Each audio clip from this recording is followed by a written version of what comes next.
Hello there, and welcome back. If you are new here, I go by the name Boatin Samuel, but you can call me BY Samuel. And yes, welcome to the BY class. Before we dive in, I want you to know that this channel is an initiative intended to enhance your knowledge acquisition and provide robust student support, especially in the world of accounting. If you find this content valuable and resourceful, please take a moment to like, share, and subscribe to the BY Samuel channel. Okay, so let's begin today's class with lesson 1. In this session, we are going to tackle the fundamental topic, nature of accounting. Others call it Introduction to Accounting, and it's all about the basis of accounting. By the end of this lesson or video, you are expected to have understand the definition and purpose of accounting, the functions of accounting, uses of accounting information, qualitative characteristics of accounting information, and also the subfields of accounting. This information is essential whether you are working towards your WASI certificate or your first degree.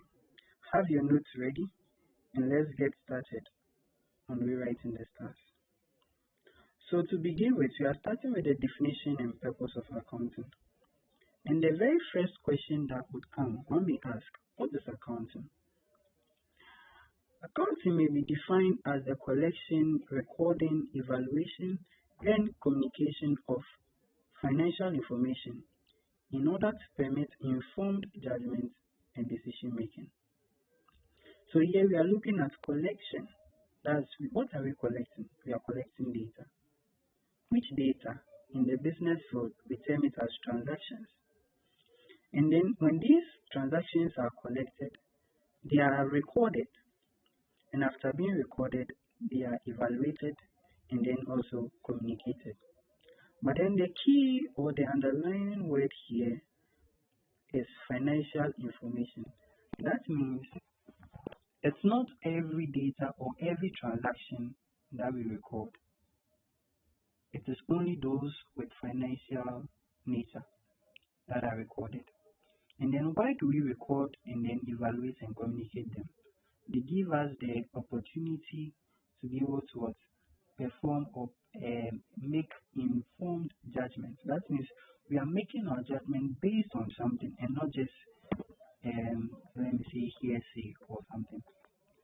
Another definition of accounting may be the process of identifying, measuring, and communicating financial information to permit informed judgment and decision making.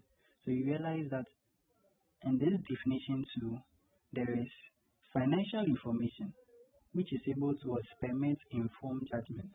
The only thing that is different here is identifying, measuring, and communicating. But some way, somehow, it's still the same. Because identifying here has to do with still collecting the data. So when the data is collected, it is recorded.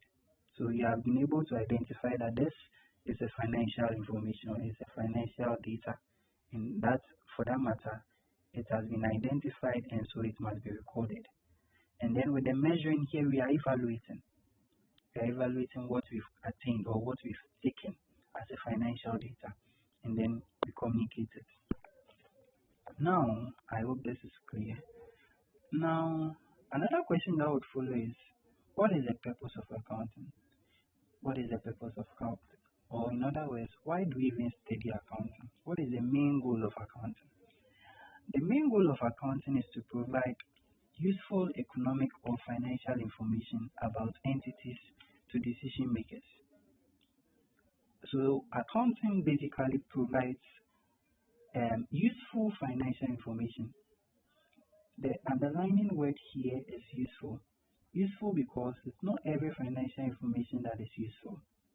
Some are not useful. So the one that accounting provides is useful ones that helps entities to make decisions, or decision makers in entities to make decisions. These are not the only, purpose of accounting or objectives of accounting. there are other objectives like to satisfy legal regulatory requirements and then also to provide reliable information about changing capital and others. But then the main one is to provide useful economic or financial information about entities to decision makers. Okay, so the next thing that we are going to look at would be the functions of accounting, what accounting does. And then these functions or these key terms or things that accounting does can be found in the first definition we spoke about. And so the first one we are talking about is recording. Accounting records. One of the functions of accounting is to record. So the recording ensures that all business transactions are recorded in the journal. The journal here, we'll be talking about it in subsequent lessons. It's a book that is named or titled the journal. We have different types of journals, and this is the book in which transactions or business transactions are recorded in. Business transactions are recorded in. So the first function of accounting is recording, because with the very moment you collect the data, keeping it in the head alone, there can be thousands of transactions being made in a day. So keeping it in the head might not be a good idea. So the best thing is to record them, and then the book we record inside are called the journals. Now the second function of accounting here is classifying. So ensure systematic analysis of recorded data in ledgers. So here the information which are being taken are classified. They are classified in the sense that sometimes the transactions that we might have may be similar. Let's say, for instance, buying on credit. If you purchase an item on credit from a supplier, maybe if you mix it up, like let's say you mix all the transactions up together, buying on credit, selling on credit, and then selling in cash and all that stuff, it might be difficult to maybe identify them very easily when maybe you have to make an account. So in this case, the ledger books are provided where we have different types of ledgers. We have sales ledger, purchases ledger, and others, where these books are basically meant for recording transactions that are of similar nature, just to ensure that the entire accounting process is not being messed up or is not being scattered. They are being arranged in an orderly manner. So let's say all sales on credit, maybe you sold items on credit to people, they are all recorded in one particular ledger. All purchases that were made on credit are placed also in one ledger. And this is the basic understanding for classification, arranging. Now we come to the third function, which is summarizing. Now when it comes to summarizing, here we present classified data in a manner that is useful to the end user of accounting statements. So we record, we classify. Now we summarize it. So all the classifications that are being done, let's say we purchased an item on credit from a supplier, which was supplier A, and then we purchased another one from supplier B, purchased another one from supplier C.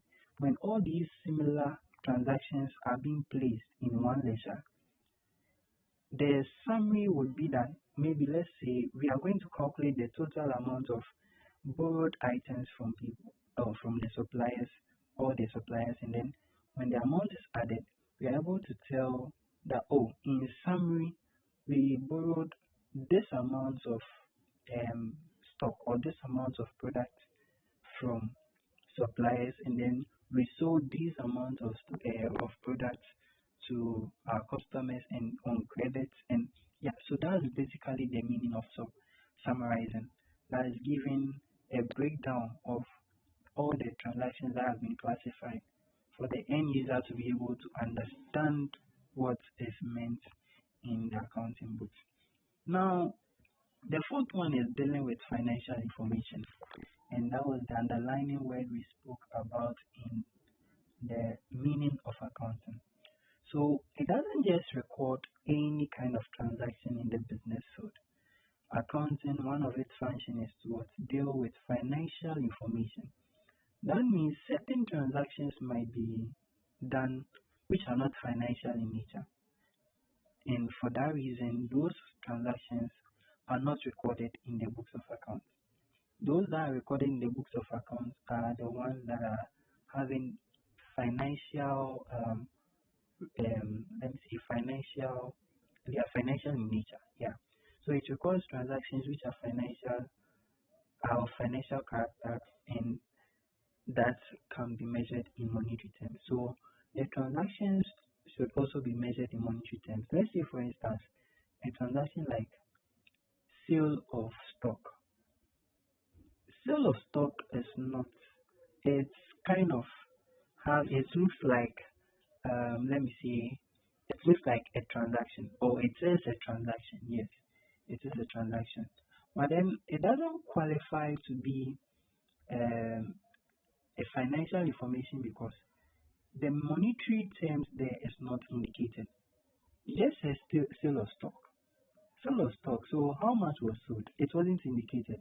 So if I'm taking the books and then I record sale of stock inside without indicating the amount of stock that was sold, it's of no use. It makes no relevance to the accounting user because the amount which was sold was not indicated.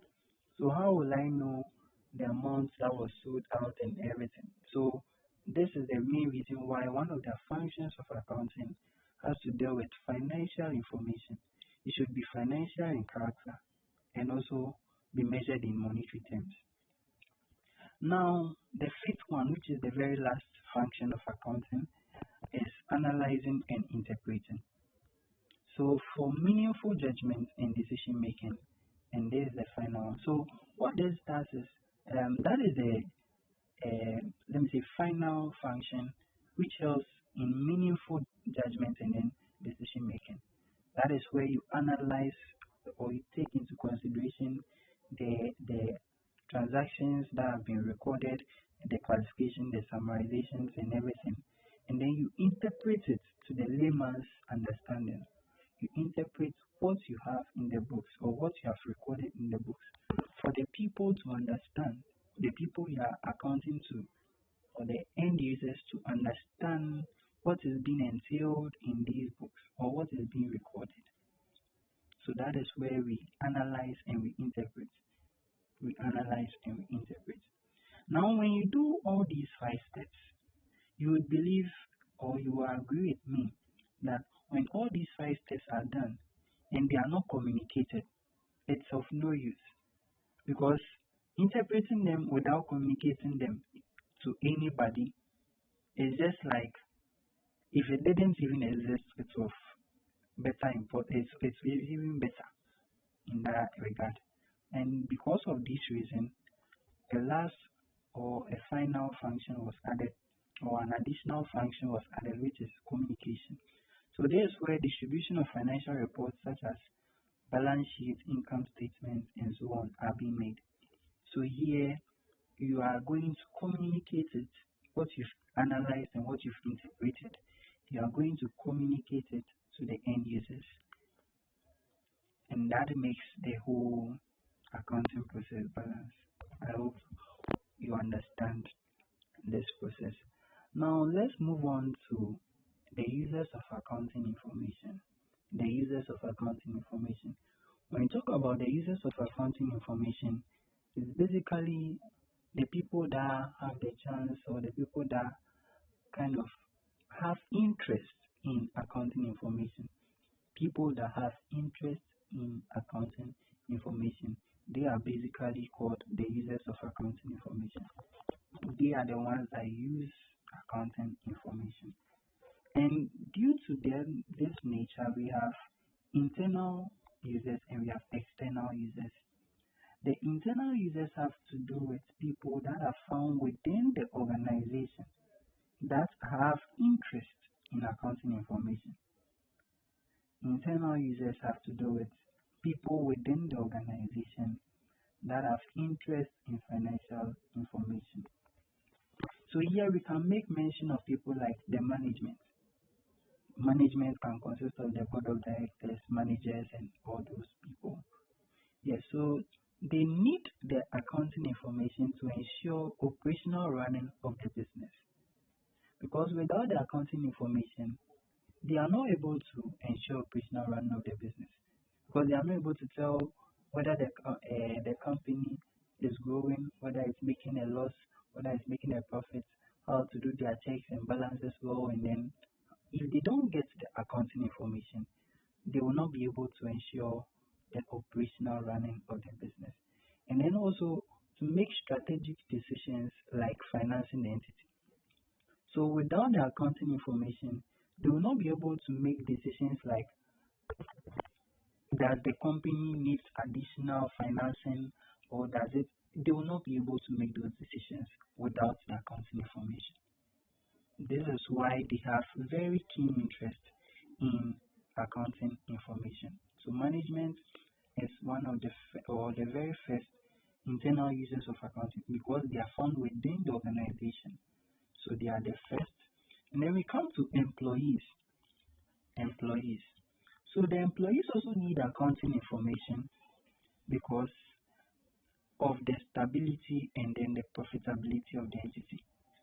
When the entity or the company is stable, then like the finances and everything of the company is stable, they know very well that their services which is rendered in the company would also be stable because at the end of it all, everything is stabilized. And then also the profitability.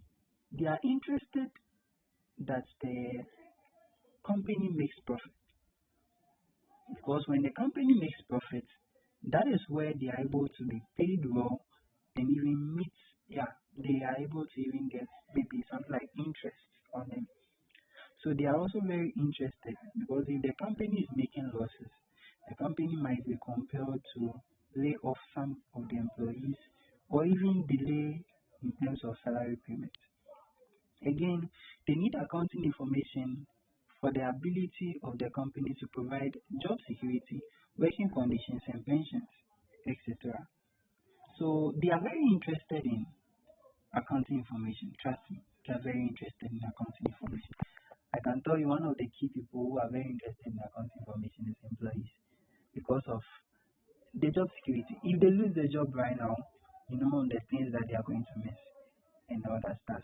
And then even working conditions.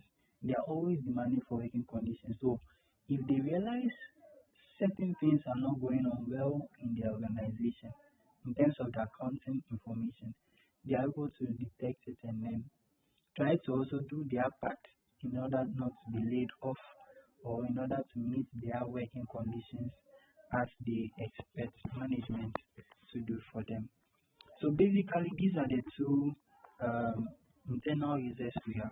Now let's look at external users of accounting information.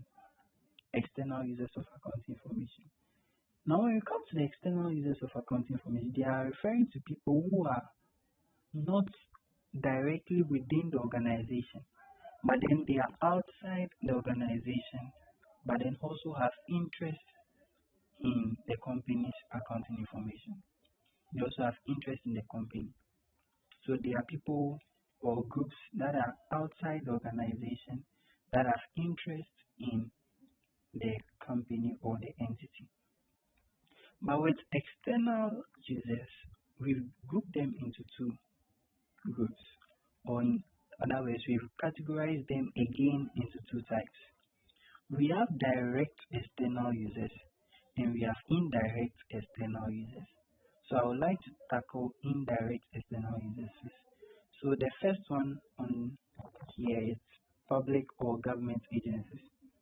These are known to be indirect external users because they don't have direct impact on the company or the entity. They don't have direct relationship with the entity.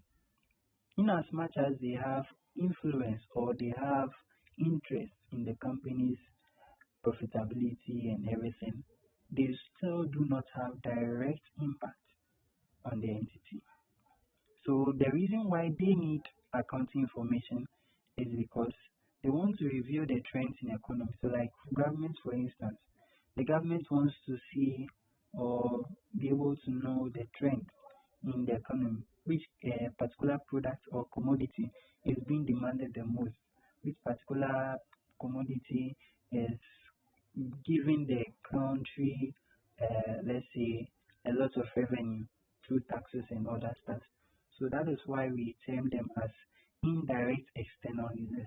They are only interested in the accounting information to be able to tell other things like the trends in economy and also to determine an entity's tax liability, to know how much the company or the entity would pay in terms of taxes to the government, and also to exercise supervisory functions.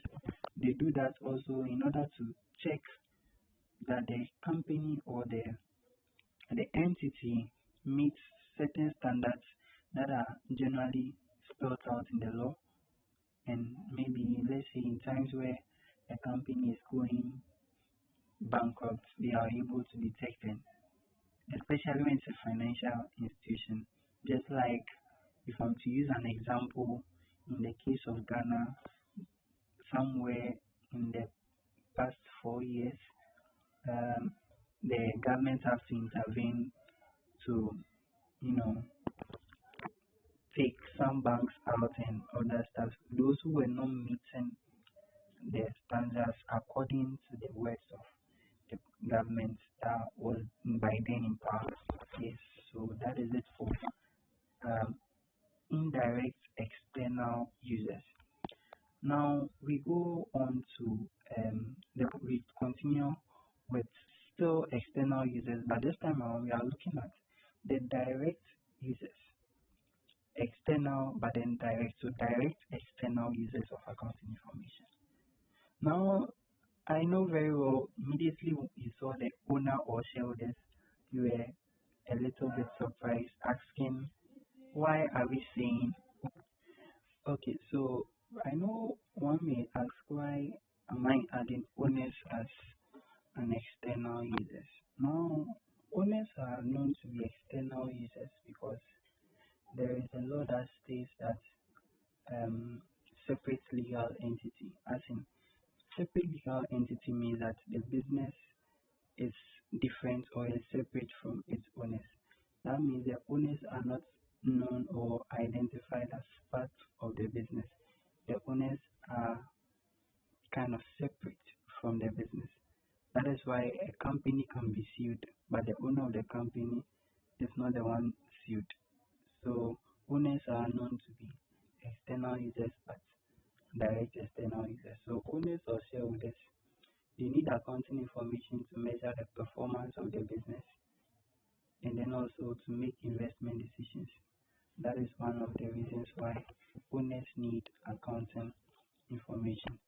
Now let's look at other external users who are direct users.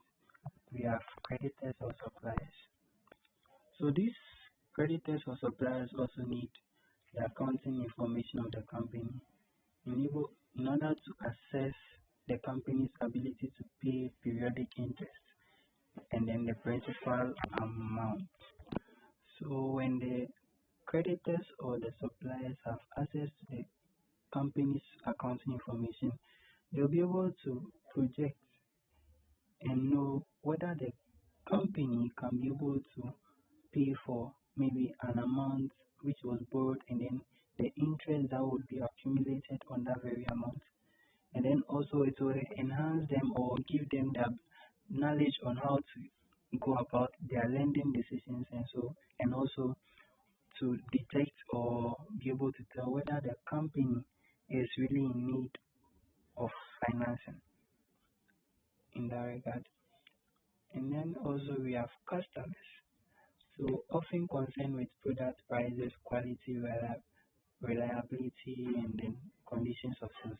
So the customers also are very much keen about accounting information because they want to know whether in the from the periodic change of let's say from a particular period of time, the product price is likely to change, whether the quality is likely to change, and then also reliability. How often is it delivered on time?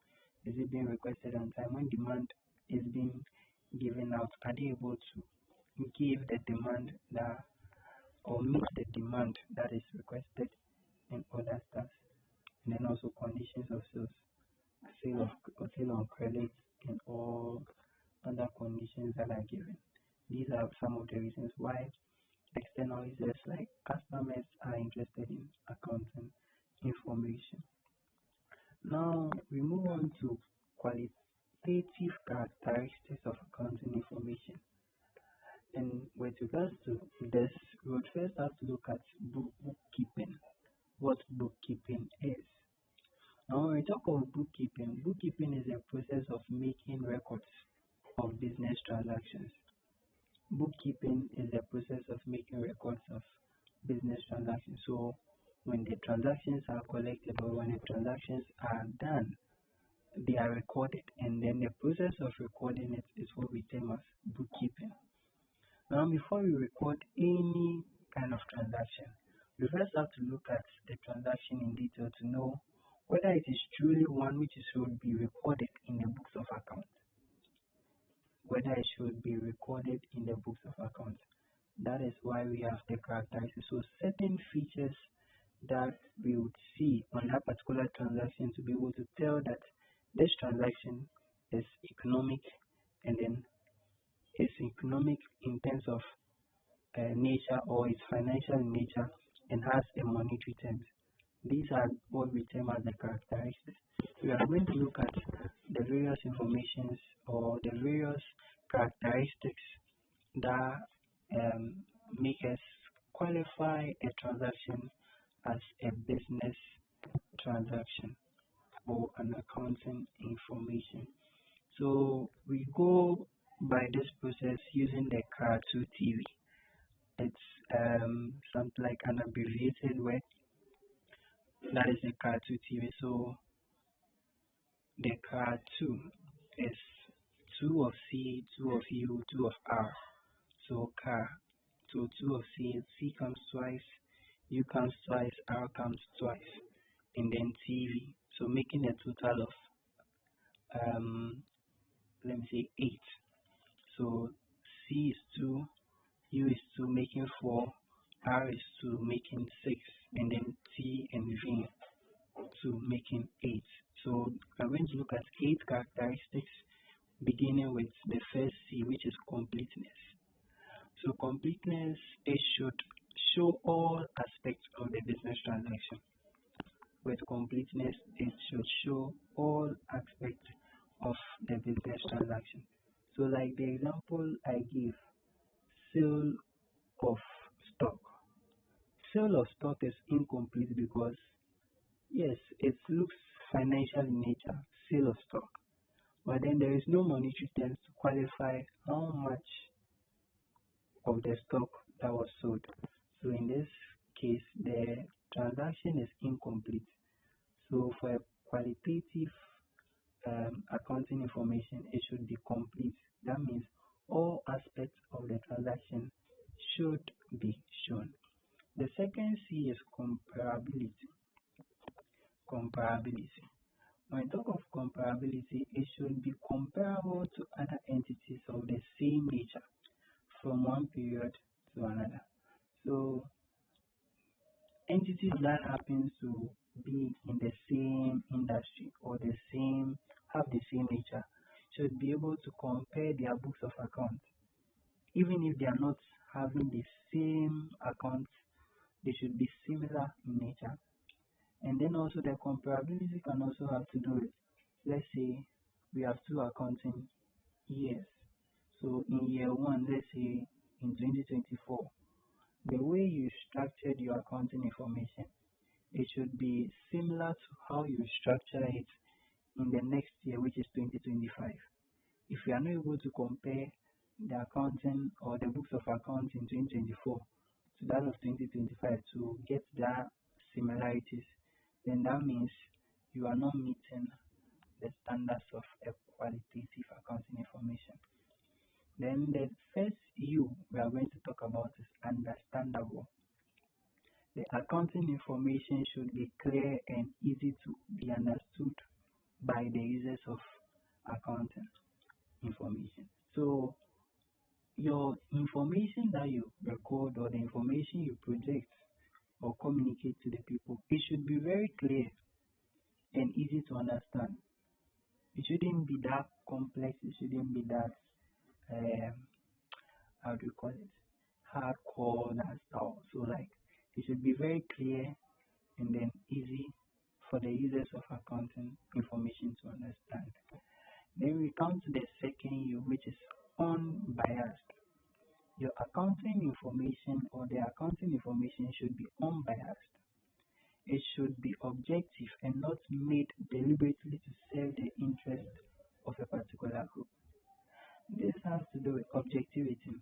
So the accounting, the accounting information should be objective. It should have a particular goal to which it wants to attain, and not necessarily to favor someone or serve the interest of a particular group. If it goes towards serving the interest of a particular group, it makes it biased. So it shouldn't favor anyone. It should just go straight to the point or the objective to which is meant to serve or to deliver. And continuing, we are going to look at the first R, which is reliability.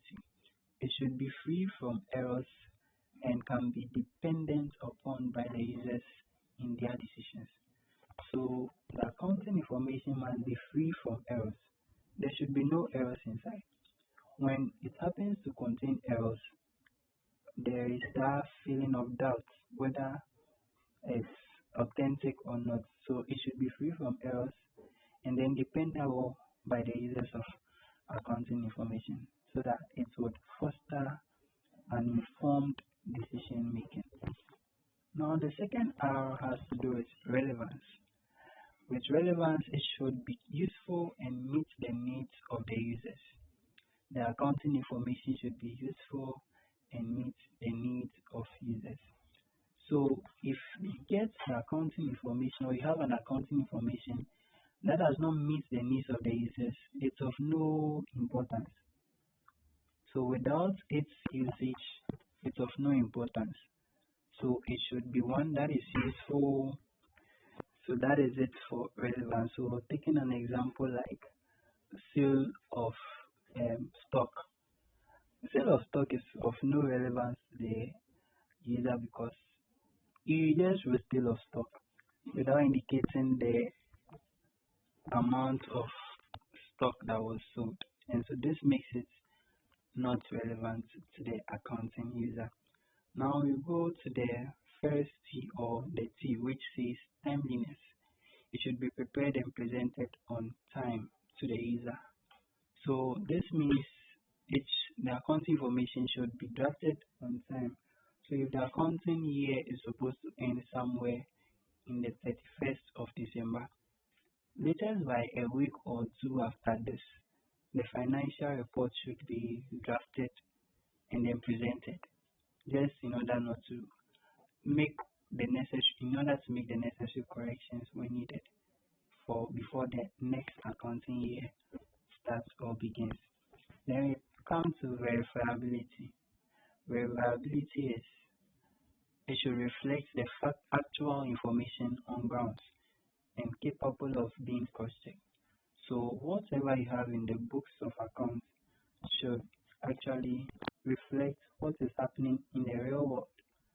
And by this, it can be verified, it can be cross-checked. So these are some of the qualitative characteristics of accounting information that are recorded in the books of accounts.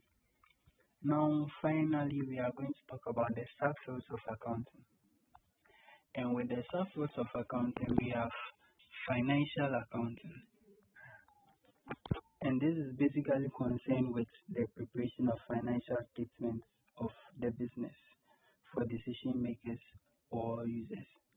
So the financial accounting has to do with preparation of financial statements like the balance sheets and income statements and the others. And what these are basically meant for is to help the business help the business or the decision makers to make decisions. That is decisions that are based on financial or are of financial nature. And we come to the next field, which is the cost accounting. The cost accounting deals with the ascertainment, allocation, and then control of cost of production by comparing the actual with the expected cost. So cost, just like the name sounds, cost accounting, it helps you to determine the cost of production, amounts in which a company or an entity channeled or invested in order to produce a particular product. And then by doing this, they compare what they estimated to be the cost, and then after producing or after production, what came out as the new cost. So by comparing this, we are able to have the cost accounting. That is, we are preparing accounts or transactions that are related to costs in order to get expected cost and then actual costs. Then we come to management accounting, and this focuses on presenting and interpreting useful information necessary for strategic planning, resource optimization, and decision making. So this one also focuses on how to interpret and present the information that were obtained usually from financial accounting, and then by this they are able to make strategic decisions like planning, resource optimization, and decision making to keep the entity or the company running, whether they should lay off employees, whether they should employ more, will it cost they should try and check to subsidize, or all these things are done at the management level. So I think this is it for today's lesson. Finally, we are going to look at career opportunities that comes with studying accounting. So if you study accounting, you can be a financial accountant, you can be an investment advisor, you can also be an auditor, you can be a cost accountant, you can be a tax advisor, and then also we have management accountant. So just pick a particular field and then you add accountant to it, then you'll be that one. And there are other occupations, or let me say career opportunities, like the financial analyst, insurance brokers, and the others. So this is it for the nature of accounting for today. So to leave you, we are going to have a simple trial test which you can try on your own. That is one, the definition of accounting, and that is the definition of accounting, or define the term accounting, and then 2, explain why we study accounting. 3, state 4 direct users and why they read accounting information, and then the last one, briefly explain the features of a qualitative accounting information. All the best with this trial questions, and end of session. Yeah. Have a wonderful day and see you in the next lesson. Make sure to subscribe to the channel and like if you find this content very useful, and then very importantly, share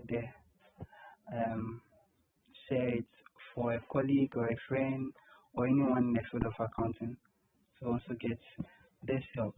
And don't forget, it is time to rewrite the stars. So come along and let's rewrite the stars together. See you in the next lesson. Bye.